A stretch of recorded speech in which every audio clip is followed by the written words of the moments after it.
take a breath. The fluorescent lights, they were always too bright, too harsh. I remember the smell of stale coffee and the incessant click-clack of keyboards, a symphony of urgency. My head spun, a wave of heat, then cold. My legs gave out. I hit the cold tile floor of the office bathroom. Everything went black.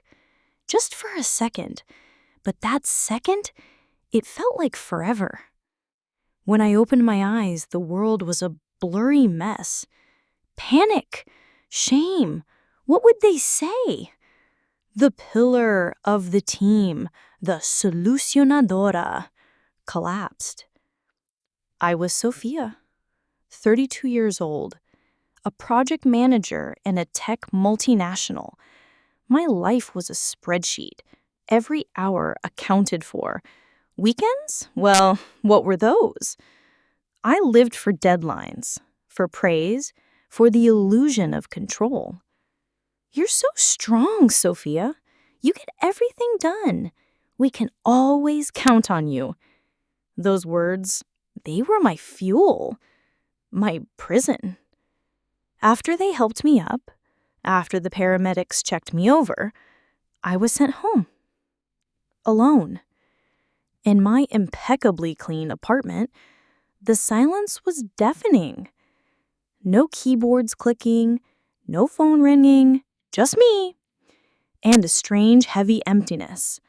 I thought I'd feel relieved, but I just felt nothing. Then a whisper in my mind, a question.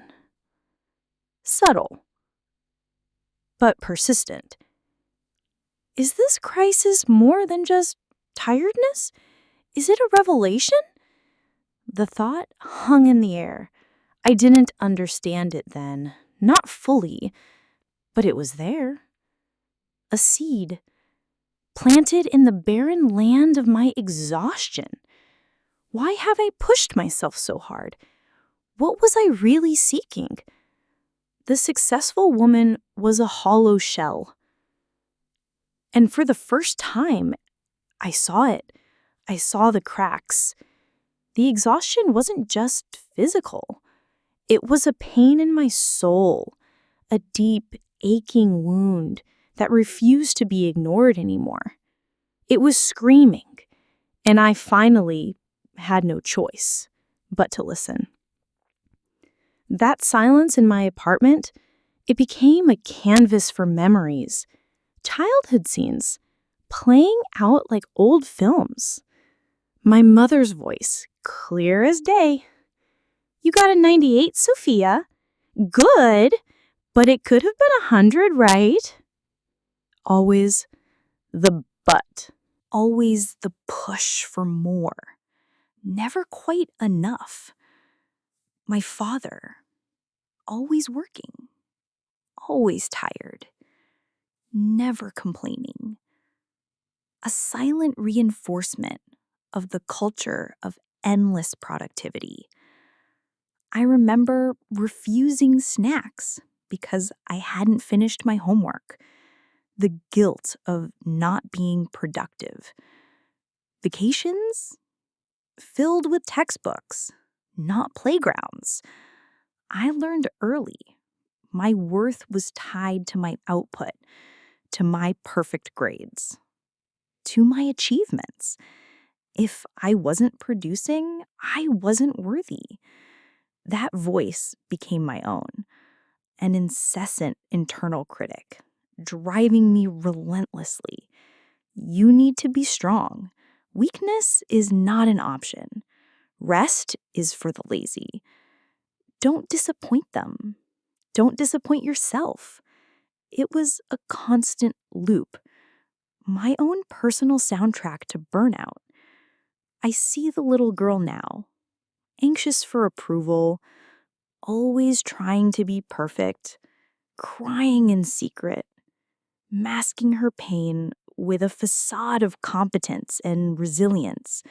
She believed love was a reward, not an unconditional right. And I carried her with me into every meeting, every project, every late night, still trying to earn that love, still trying to be enough. My body had been screaming for years. Subtle aches, constant fatigue, short temper. I ignored it all, dismissed it as stress. Part of the job. Just pushed through it. Until that moment, on the cold bathroom floor, my body simply shut down. It was the ultimate betrayal and the ultimate intervention. A forced pause, a desperate cry for help from a part of me I had silenced for so long. The vulnerable part, the part that needed rest, the part that yearned for acceptance, just as I was, not as I performed. It was exhausting living like that. And if you've ever felt this way, like your worth depends on your output, like you're constantly chasing an impossible ideal, comment below. Sometimes just putting it into words is the beginning of healing. Days turned into weeks. My mind slowly began to clear. The noise inside my head quieted. I picked up the one my friend had given me about psychology, about Carl Jung. The name sounded heavy, academic, but I had nothing else to do. No emails to answer, no deadlines to meet. I started reading. And then I stopped. A word jumped out at me. Persona. Jung described it as a mask, the social role we play, the image we present to the world. I felt a jolt. My successful project manager persona, it wasn't just a role. It had consumed me. My identity had merged with it. The collapse of that persona, it was so clear. It couldn't hold the pressure anymore. It shattered, and I was left exposed. Then, the shadow. Jung said it was the part of ourselves we repress, the qualities we deny, the unacceptable parts. My mind raced. Weakness, fear of failure, need for rest, all the things I had fought against, all the things I had scorned in others. They were my own shadow, suffocated, denied. My burnout wasn't just exhaustion. It was my shadow, banging on the door, demanding to be seen, to be integrated. I realized then that what I projected as failure onto others was what I most feared within myself. The need to rest, the human vulnerability. I had demonized it in myself, in my family, in the world, and my body had finally forced me to confront it. This was not just a breakdown. It was a breaking open. Jung's words, they gave me a language to understand this chaos, this immense pain.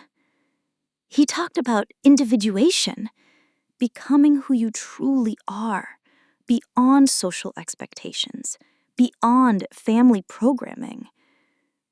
A path to wholeness, a possibility that this crisis, this deep, dark hole I found myself in, could be a necessary process and a portal to a more authentic life. Hope, a fragile, trembling hope, began to bloom amidst the rubble of my old self. I wasn't failing. I was revealing, becoming. And the journey had just begun. The hope that bloomed, it became a lifeline. I found a therapist, someone who spoke the language of Jung, and I began to dive deeper into myself, into the dark corners. I started paying attention to my dreams, vivid, disturbing, revealing. I meditated, not on peaceful landscapes, but on my raw reactions, my automatic responses, the irritation that flared up when someone else took a break, the anger, repressed for so long, it feeling constantly overloaded, the envy of anyone who seemed to live a calmer life. These were my personal shadow, my hidden, denied parts. My therapist helped me see them, not as flaws, but as aspects of myself crying for integration. Then the patterns emerged. Jung called them complexes, clusters of emotions and memories, tangled together. I identified my performance complex, the knot in my stomach whenever my work was evaluated, the constant need for external validation, my value tied to my achievements, a relentless cycle, and the guilt complex, the shame that washed over me if I wasn't strong enough, if I didn't handle everything, the guilt of simply existing without producing. These complexes, they were activated every time I felt pressure at work. Every time my family asked, "What's next for you, Sofia?" They were the drivers of my burnout, the unseen forces pulling my strings. During one therapy session, or maybe it was a quiet evening writing in my journal, the phrase returned. Not a whisper now, but a roar, a powerful echo in the core of my being. A crise não é destruição, é revelação. Meu corpo me contou o que minha alma precisava aceitar. Que eu não podia mais viver negando minha própria humanidade, minha própria sombra. It wasn't just a phrase. It was a truth, my truth, a guiding light in the darkness. I began to see the constant demanding voice in my head. It wasn't mine. It was an internalization of my mother's voice, of my father's unspoken expectations, of the family values that glorified productivity above all else. I learned to differentiate, to create distance between myself and those internalized voices. They were part of my family's pattern, not my absolute truth. My true self was buried under layers of expectation, of fear, of performance. But Jung's map, it was showing me the way out, the way back to me.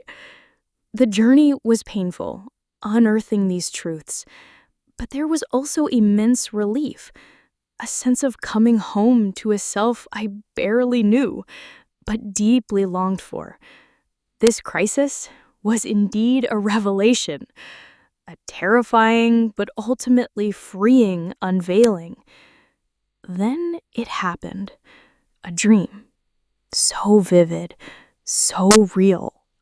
I was in a dark forest, lost, and ahead of me, a figure, huddled, weeping. It was me, The exhausted, broken me, the one I'd tried to bury.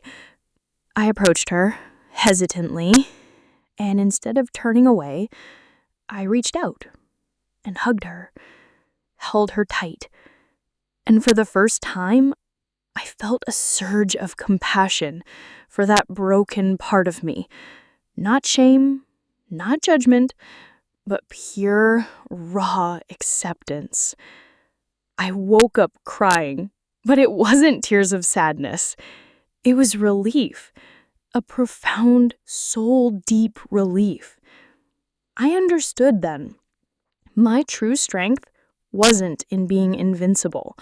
It was in embracing my vulnerability, in accepting all of me, the light and the shadow. This was individuation, becoming whole, becoming myself, truly.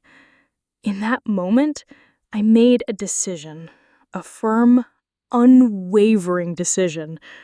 I would break free from the toxic cycle of self-demand and endless productivity. It wasn't anger, not against my family.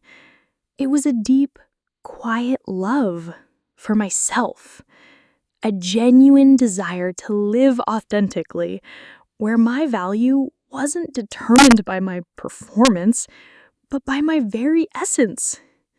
I chose me, finally, completely. With that clarity, a plan began to form.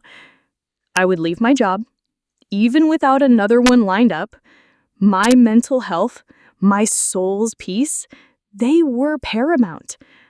I started exploring hobbies I once deemed a waste of time. Painting, long walks in nature, feeling the sun on my skin, breathing, really breathing. Where work was a part of it, not the entirety. Where I had space to simply be. No more chasing, no more proving. Just living, authentically and fully. The decision was made. Now to live it. The first step was the hardest, telling my boss that I was leaving without a concrete plan. His face was a mixture of shock and concern. "Sofia, are you sure? This is a big step." I smiled. A genuine smile. "Yes, I am. I'm sure." It was liberating, saying those words, like shedding a heavy cloak. I started setting boundaries with my family, gently, but firmly. When my mother asked about my next big career move, I'd say, "Mom, I know you want the best for me, but my best right now is prioritizing my peace, not my productivity." It was uncomfortable at first, but each no I spoke to things that drained me created space for a yes to things that nourished my soul. Long walks in the park, days of doing nothing, without an ounce of guilt. I listened to my body now. When it whispered tiredness, I honored it with rest, not with more coffee. The phrase, it wasn't just a revelation anymore. It was a powerful affirmation, a mantra of my new life. A crise não foi destruição, foi revelação. Meu corpo gritou o que minha alma sabia, e hoje eu honro cada parte de mim. Sou liberdade. I'd repeat it to myself in quiet moments, with conviction and profound gratitude. With every boundary set, every moment of rest taken, I felt lighter. The invisible chains were breaking, one by one. Tears would come, not of sadness, but of pure relief and empowerment. The true strength wasn't in being tireless. It was in being authentic, in being human, flawed, vulnerable, and completely, beautifully myself. Life now It's not perfect. No life is. But it's mine. I found a new job at a company that values well-being, where deadlines are reasonable and taking a lunch break is encouraged. I still face challenges, of course, but now I have tools to navigate them without getting consumed. My relationships are deeper, more true. I can be vulnerable without fear because I've embraced that part of me. The burnout, the pain of those family wounds, they aren't forgotten, but they're not chains anymore. They are part of my story, catalysts for my awakening. My past doesn't define me. It informs me. It teaches me to be compassionate with myself and with others. The family shadow, once a source of endless pressure, now a source of wisdom. My transformation, it has inspired others, friends, colleagues. They see a calm, a strength that wasn't there before. They ask for advice, not because I'm a guru, but because I'm living proof that healing is possible, that you can rise from the ashes of a breakdown and build a life authentic, meaningful, full. The cold bathroom floor, it wasn't my end. It was my starting line. There, where I thought I would die, Carl Jung taught me that I would be reborn. And I was, with all my shadow and all my light. Finally, I am. If this story resonated with you, share us. Someone might be waiting to hear this right now. And if you want to stay, we still have a